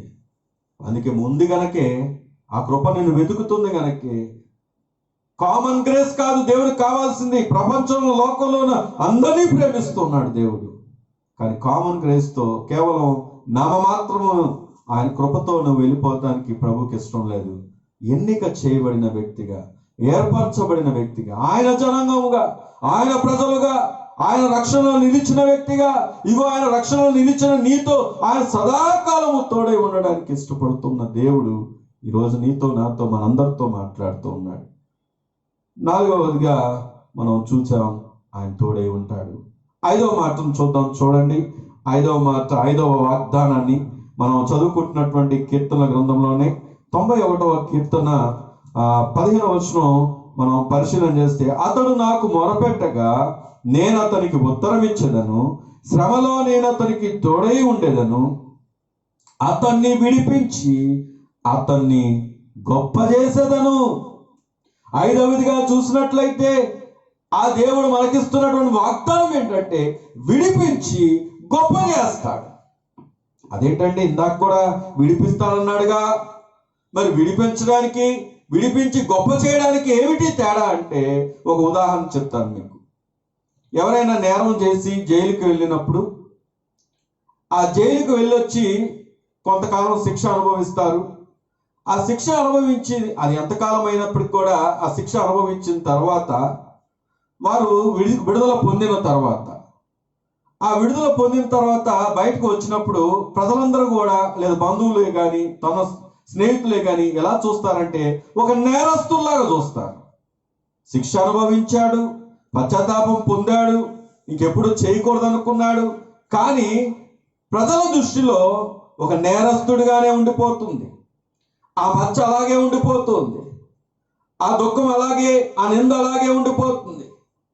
కానీ దేవుడు ఎందుకు ఈరోజు ఈ మాట చెప్తున్నాడంటే, కేవలం నిన్ను విడిపించడం మాత్రమే కాదు, విడిపించి గొప్ప చేస్తాడు.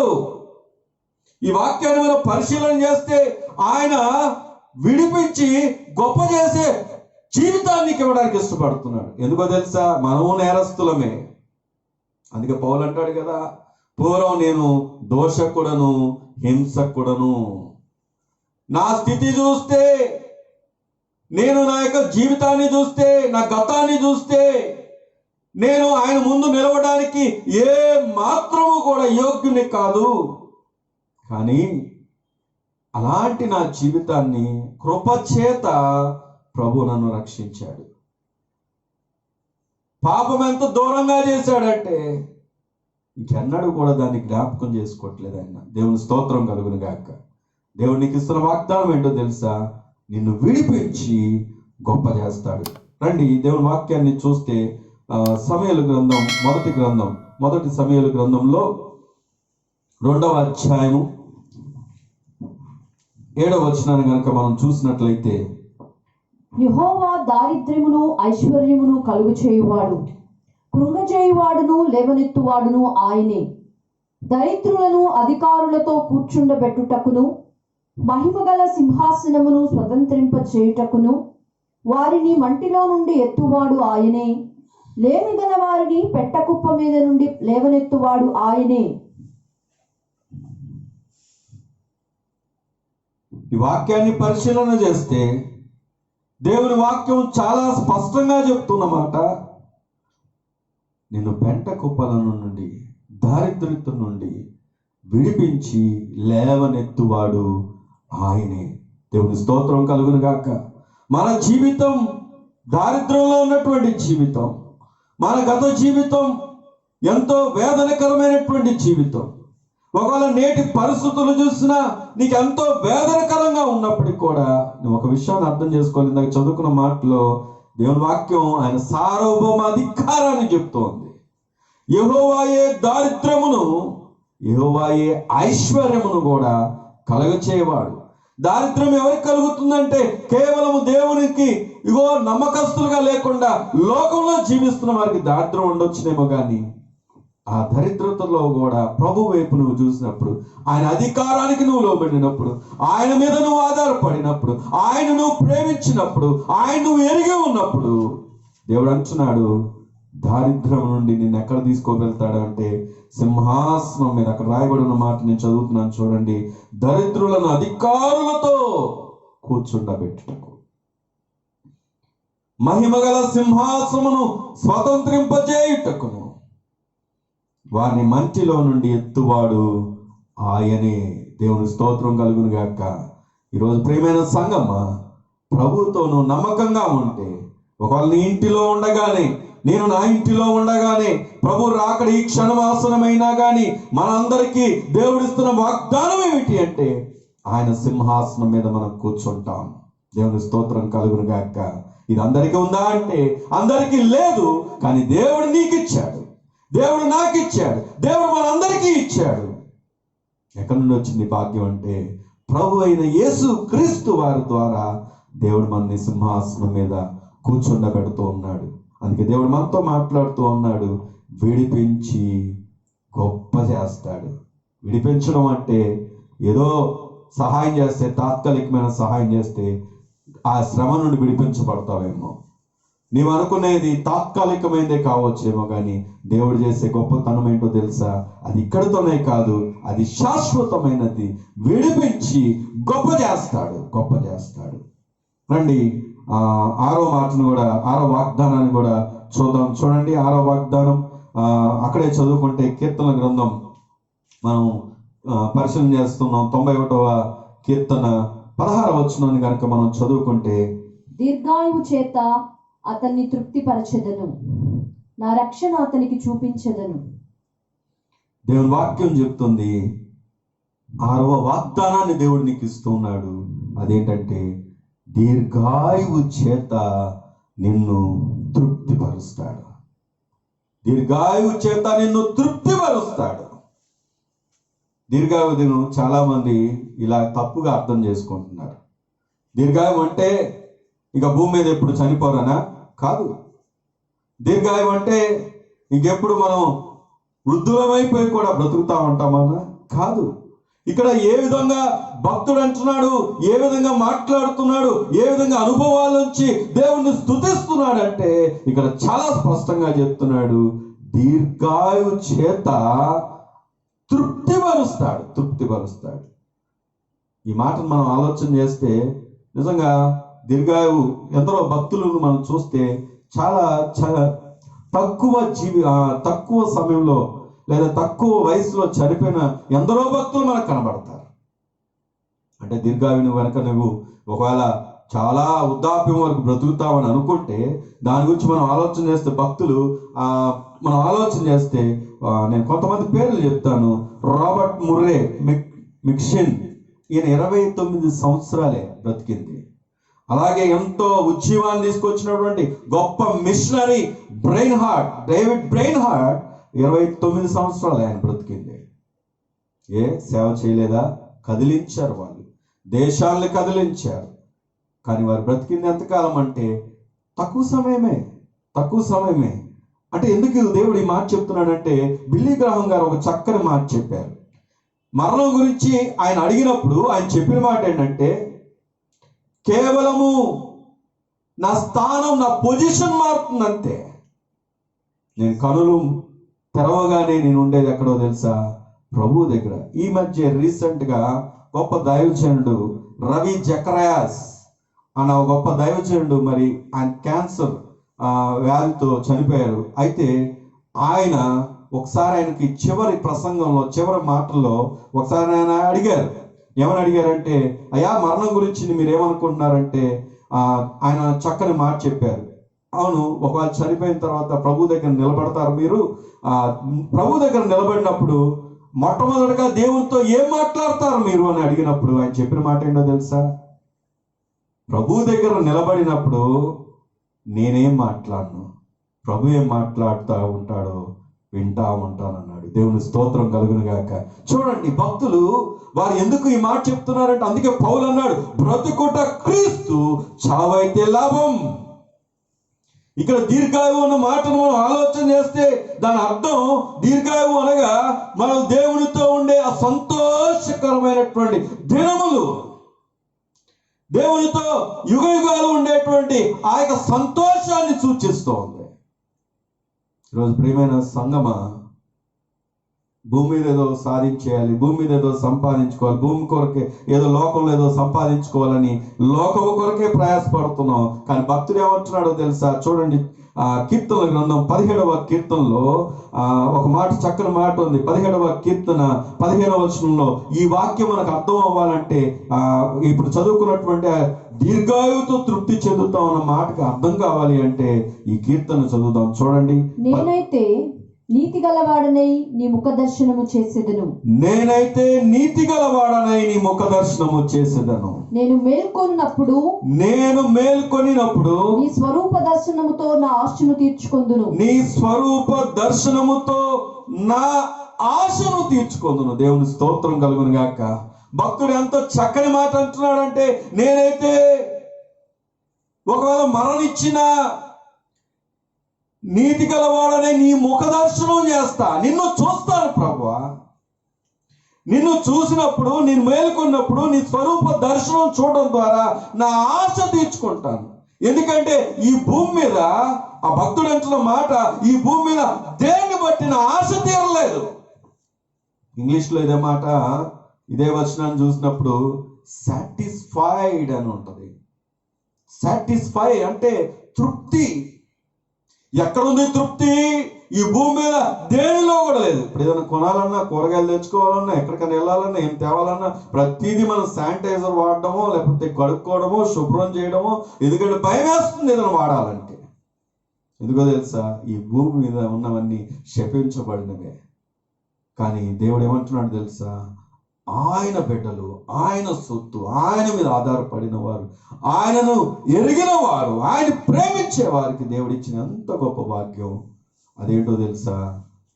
ఆయన ముఖ దర్శనం చేస్తాం, మన ఆశ తీరుతుంది. అందుకే అక్కడ చాలా స్పష్టంగా 6వ వాగ్దానాన్ని చూస్తే, దీర్ఘాయువు చేత తృప్తిపరుస్తాడు.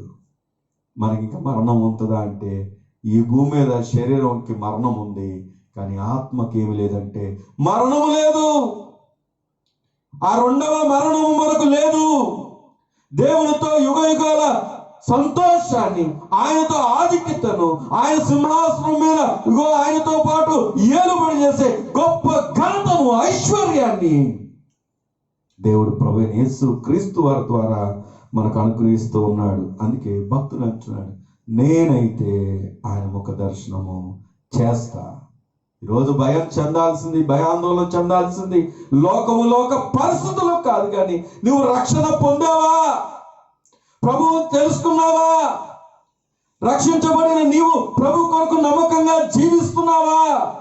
ఆయన వస్తానని వాగ్దానం ఇచ్చిన దేవుడు వస్తున్నాడు. సిద్ధపడుతున్నావా? సిద్ధపడితే ఎవరితో సంబంధం లేకపోయినా మనం అందరము కూడా ప్రభుతో కలిసి ఉంటాం. అందుకే దేవుడు అంటున్నాడు, దీర్ఘాయువు చేత అతనిని తృప్తిపరుస్తాడంట. తృప్తిపరుస్తాడు. 7వ మాట చెప్పి నేను ముగిస్తాను. 7వ మాట అదే 91వ కీర్తన 16వ వచనం చివరి భాగాన్ని చదివితే, నా రక్షణ అతనికి చూపించదను. పైన చదువుకున్న వాగ్దానాలన్నీ తప్పించబడ్డమైనా, ఘనపరచబడ్డమైనా, అలాగే ఉత్తరం ఇవ్వడమైనా, తోడై ఉండడమైనా, గొప్ప చేయబడ్డమైనా, దీర్ఘాయువు చేత తృప్తిపరచబడ్డమైనా, ఇవన్నీ ఎక్కడ మిళితమై ఉన్నాయో తెలుసా? ఇవన్నీ ఆయన రక్షణలో. ప్రియ సంగమ, రక్షణకు మనం లోబడదాం, రక్షణలో బ్రతుకుదాం, రక్షించబడిన వ్యక్తిగా ప్రభు కొరకు నమ్మకంగా జీవిద్దాం. ఎందుకంటే దేవుని వాక్యం చెప్తుంది, నా రక్షణ అతనికి చూపించదను. ఈరోజు ఇంకా మార్పు చెందని మీ బిడ్డలు ఉన్నారు, ఇంకా మార్పు చెందని యవనులు ఉన్నారు, ఇంకా ఎంతో సమయం ఉందనుకునేవారు ఎందరో ఉన్నారు. ఇంకా సమయము కాదు నువ్వు చూడాల్సింది, ఆయన రక్షణ వైపు చూడాలి. అందుకే చూపిస్తానని వాగ్దానం ఇచ్చిన దేవుడు ఈ రోజు కూడా నీతో మాట్లాడుతూ ఉన్నాడు. నా రక్షణ ఎంత గొప్ప భాగ్యం ఇస్తుంది అంటే, ఒక మాట చదువుకుందాం చూడండి. ఎఫెసీయులకు రాసిన పత్రిక 2వ అధ్యాయం 7వ వచనం గనక చదువుతుంటే, క్రీస్తు యేసునందు మనలను ఆయనతో కూడా లేపి పరలోకమందు ఆయనతో కూడా కూర్చుండబెట్టెను. 8, 9. మీరు విశ్వాసము ద్వారా కృపచేతనే రక్షింపబడి ఉన్నారు. ఇది మీ వలన కలిగినది కాదు, దేవుని వరమే. అది క్రియల వలన కలిగినది కాదు గనుక ఎవడునూ అతిశయపడ వీలు లేదు. దేవునికి స్తోత్రం కలుగును గాక. చాలా స్పష్టంగా దేవుడు మనతో మాట్లాడుతున్నాడు.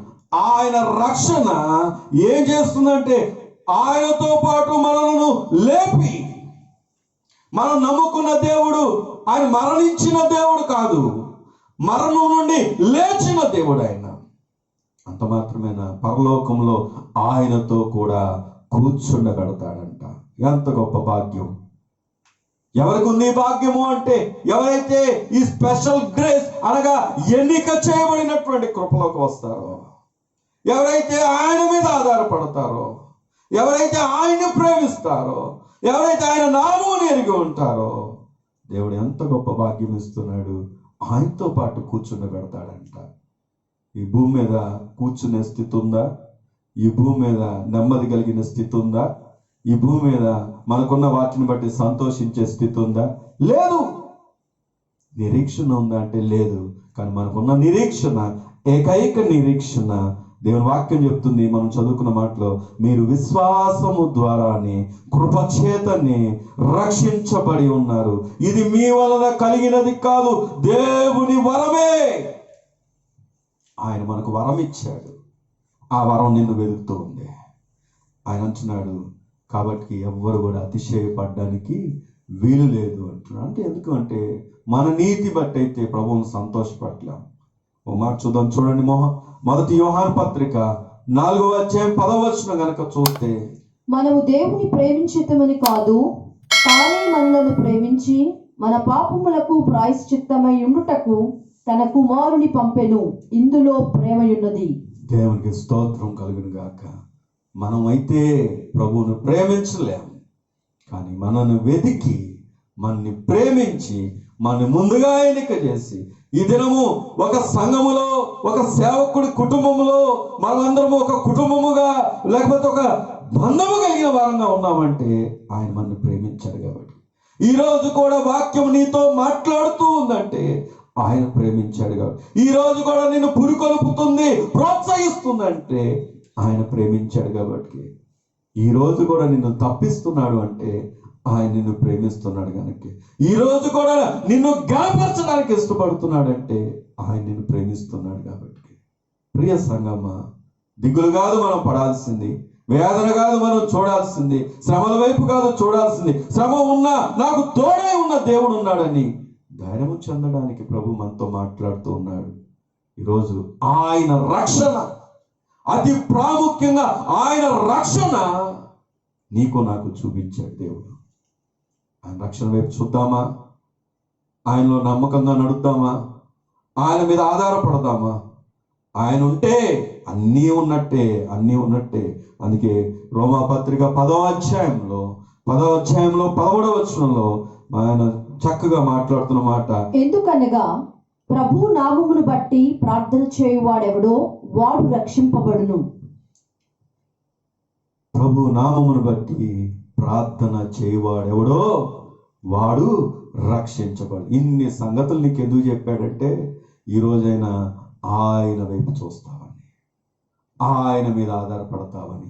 ప్రభు నామమును బట్టి ఎవరు ప్రార్థిస్తున్నారో, ఎవరు ఆయన వైపు తిరుగుతున్నారో వారు రక్షించబడను.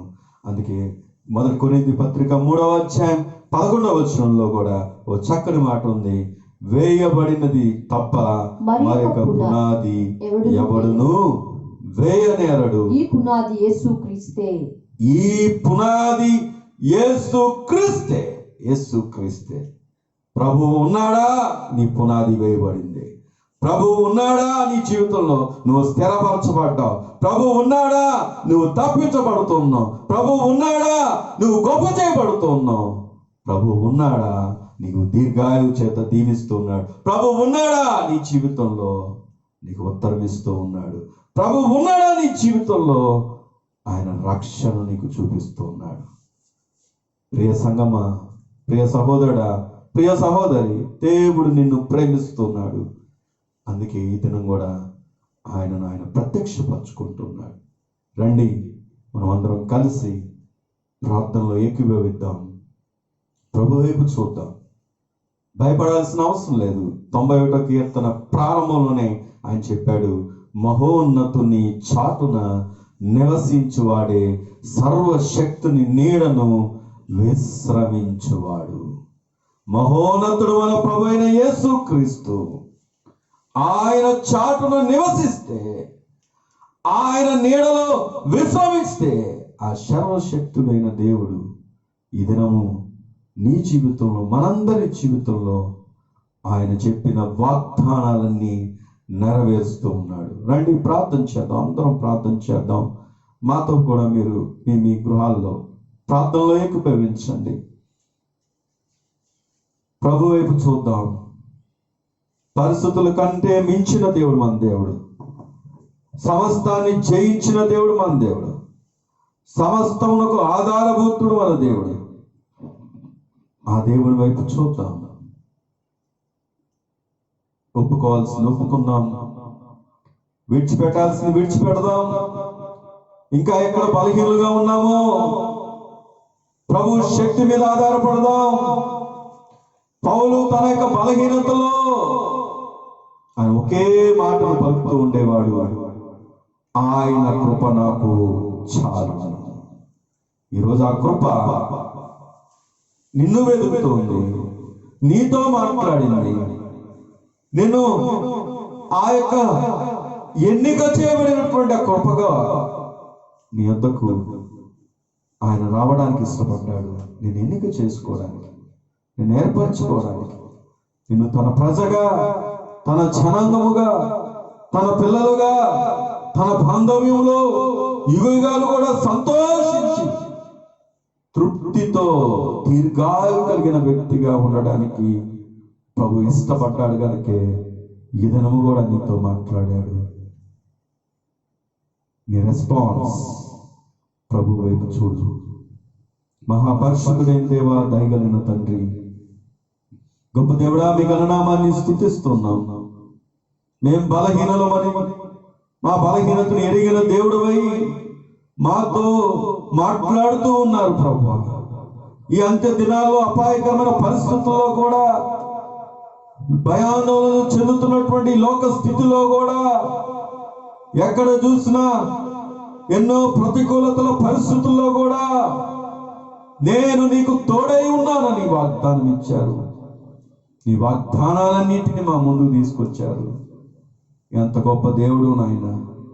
ప్రతి వాగ్దానం, ప్రతి ఈవియు, ప్రతి ఆశీర్వాదము ప్రభువైన యేసు క్రీస్తునందే ఉన్నవి అని ప్రభువా మాతో మాట్లాడారు. అట్టి ప్రభువును మాకు ఇచ్చారు. ప్రభు ఆయనతో నిత్యము సంతోషించే కృపలో మేమందరము మీరాకడ పర్యంతం వరకు నడిచే ఆ దివ్య భాగ్యాన్ని మా అందరికి అనుగ్రహించి దీవించమని, ఈ వాక్యం వింటున్న ప్రజలందరినీ బలపరిచి దీవించమని, మరొకసారి నిన్ను స్తుతించగలిగినటువంటి అవకాశాన్ని నీ మందిరంలో మా అందరికీ దయచేయమని సమస్త మహిమ మీకే ఆరోపిస్తూ, అయ్యా ప్రపంచానికి నెమ్మది ఇవ్వండి, ప్రపంచ దేశములకు నెమ్మది ఇవ్వండి, అయ్యా మా దేశములకు నెమ్మది ఇవ్వండి, మా ప్రజలందరికీ నెమ్మదినివ్వండి, మా పాలకులకు నెమ్మదినివ్వండి, అయ్యా సంఘమునకు నెమ్మది ఇవ్వండి, కుటుంబాలకు నెమ్మదినివ్వండి. మీ వాగ్దానాల గుండా మమ్మల్ని అందరినీ నడిపించండి. మీ రాజ్యములో నిత్యము నిలిచిన కృపనిమ్మని, ఆ ఎన్నిక చేయబడినటువంటి ఆ స్పెషల్ గ్రేస్లోనైనా మేమందరం ఉండడానికి, మీతో నిత్యము జీవించే కృపను నాయన మందరికి దయచేయమని సమస్త మహిమ మీకే ఆరోపిస్తూ, మా ప్రభువును రక్షకుడైన యేసు క్రీస్తు వారి యొక్క పరిశుద్ధ నామంలో ప్రార్థించి స్తుతించి వేడుకుంటున్నా మా పరమ తండ్రి, ఆమేన్. తండ్రి అయిన దేవుని దయ, కుమారుడైన యేసు క్రీస్తు వారి యొక్క కృప, పరిశుద్ధాత్మ దేవుని యొక్క అన్యోన్య సహవాసం, సమాధానము, సంతోషం, ఆయన చేత ఎన్నిక చేయబడినటువంటి ఆ గొప్ప ఆశీర్వాదం కలిగిన బిడలుగా ప్రజలందరినీ, సంఘమును, కుటుంబాలను, బిడలను దీవించునుగాక. ఆమేన్, ఆమేన్, ఆమేన్. అందరికీ వందనాలు. God bless you all.